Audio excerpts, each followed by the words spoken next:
Hello friends, welcome to Kumari special. இன்றைக்கி வீட்லேயே ரொம்ப ஈஸியாக நல்ல டேஸ்ட்டாக மொறுமொறுனும் பன்னீர் 65 எப்படி பண்ணலாம் அப்படிங்கிறத இந்த வீடியோவில் பார்க்கலாம்.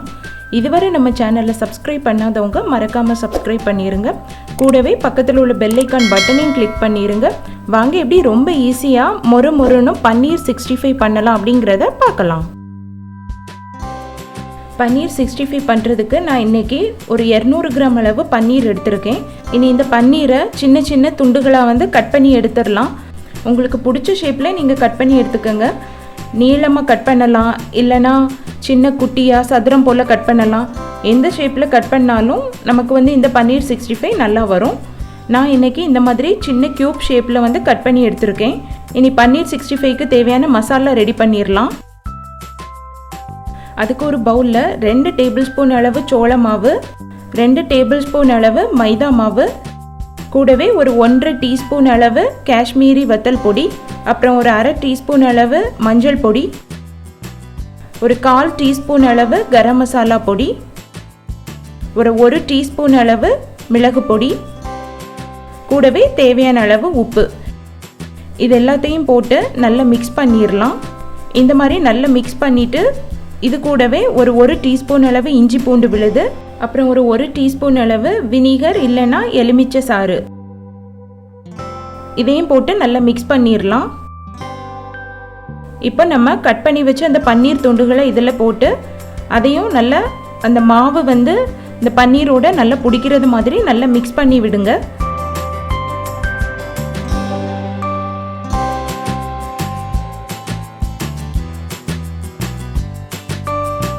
ஒரு 1 நிமிஷம் நல்லா மிக்ஸ் பண்ணிவிட்டு அதில் ஒரு 2-3 டேபிள் ஸ்பூன் அளவு தண்ணி விட்டு அதை நல்லா விரவிடலாம். இந்த மசாலாலாம் பன்னீர் க்யூப்ஸில் நல்லா பிடிக்கிறது மாதிரி நல்லா விரவிடுங்க. இப்படி நல்லா விரவிட்டு இதை மூடி வச்சு ஒரு 30 நிமிஷம் நல்லா ஊற விடலாம். ஒரு 30 நிமிஷத்துக்கு அப்புறமா எடுத்து செக் பண்ணலாம்.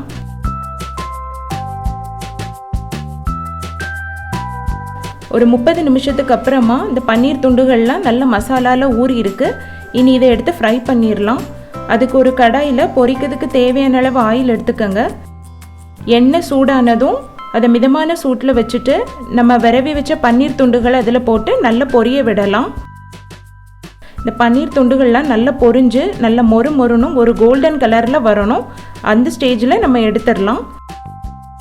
இந்த பன்னீரை ரொம்ப நேரம் பொரிய விட்டுறாதீங்க. அது ரொம்ப பொரிஞ்சதுன்னா ரொம்ப ஹார்ட் ஆகிரும். ஸோ ஒரு 8-10 நிமிஷம் ஃப்ரை பண்ணி எடுத்தாலே போதும்.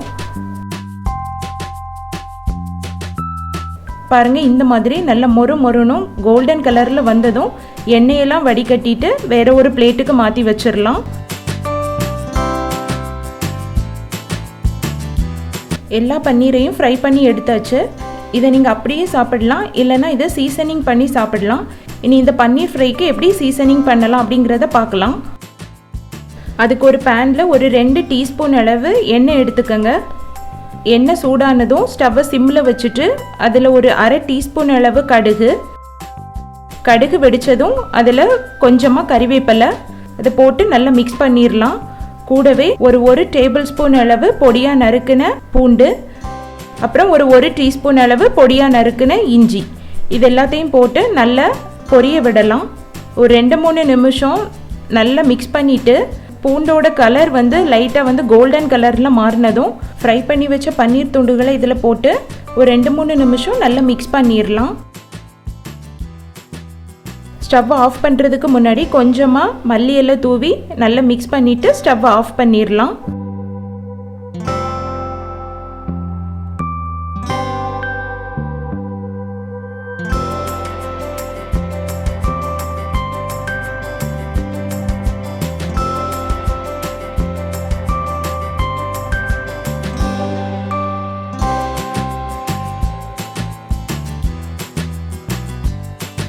அவ்வளோதாங்க, வீட்லேயே ரொம்ப ஈஸியாக நல்ல மொறுமொறுனும் பன்னீர் 65 ரெடி பண்ணியாச்சு. இந்த பன்னீர் 65ஐ நீங்கள் சாதத்து கூட வச்சோ இல்லை வெரைட்டி ரைஸ் கூட வச்சோ சாப்பிடும்போது செம்மையாக இருக்கும். நீங்களும் வீட்டில் இதே மெத்தடில் ட்ரை பண்ணி பார்த்துட்டு எப்படி வந்திருக்குன்னு கீழே கமெண்ட் பண்ணுங்கள். இந்த வீடியோ உங்களுக்கு பிடிச்சிருந்ததுன்னா மறக்காமல் குமரி ஸ்பெஷலுக்கு சப்ஸ்கிரைப் பண்ணுங்கள். இன்னும் ஒரு டிஃப்ரெண்ட்டான ரெசிபியோட நெக்ஸ்ட் வீடியோவில் மீட் பண்ணலாம். Until then bye from Soumya.